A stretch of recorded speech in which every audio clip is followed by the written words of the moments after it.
Welcome to the 787 Dreamliner World Tour. This aircraft, as you know, came in from Ireland Friday night, and we're very pleased to have it here in Huntsville to show it to our employees, our suppliers, and our families over the weekend. Many of our employees, mostly engineers, have worked on this airplane for over the last 6 years. We think well over 600 employees and currently over 300 working both in support of Everett and support of Charleston, and working on the 787-8, which this aircraft is, and the next model, which is the -9. So we're very proud to be part of the Boeing team and make the 21st century new aircraft, this revolutionary aircraft, a reality. And I think you could see it if you were here this weekend. Our guy is holding the sign that says, "I was part of building this new aircraft," and the pride in their eyes and their family to show them what they've been doing when they've been away from home for extended durations. Really, they pumped their chest out, had their head up, and you'll see what I mean when you get a chance to go through it momentarily. As I've mentioned before, you know, being here 50 years, we've seen a lot of history in Boeing, and people grow and excel in things you never thought they'd be, from von Braun, and starting in 1961 with the Saturn V build, the lunar rover, space station, missiles and digitally or remote controlled missiles and systems, telecommunications, and then the launching of this, the space station, and then ground-based mid-course defense. So we've been very proud, but during those time periods, you've seen a lot of people grow, come out of the high schools, the schools from other places, and go on to be innovative and make history. And I'd like to ask at this time Kevin Crowley to come up and talk about what it means, what the aircraft you're going to see means to him coming out of this community and working with our team.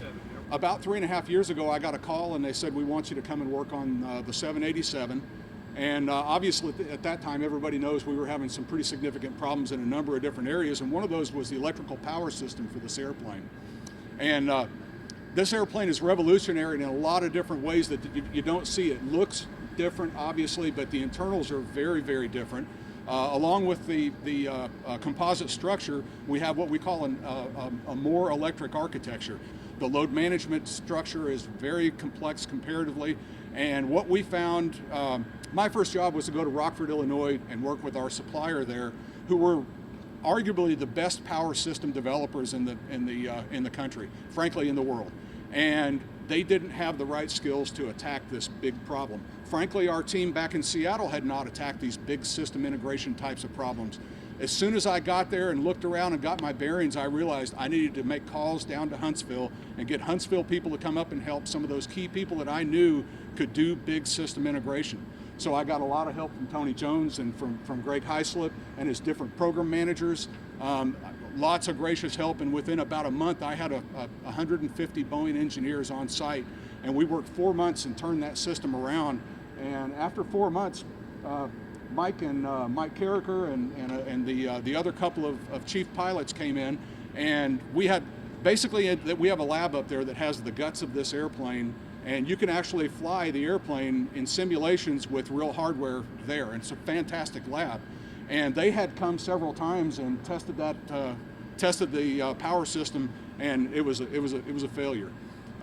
They came in. We scheduled 2 12-hour sessions to run the test, and we ran the test in 10 hours and had about 10 squawks. And I think it was Mike Carricker that said that this system's ready to fly today.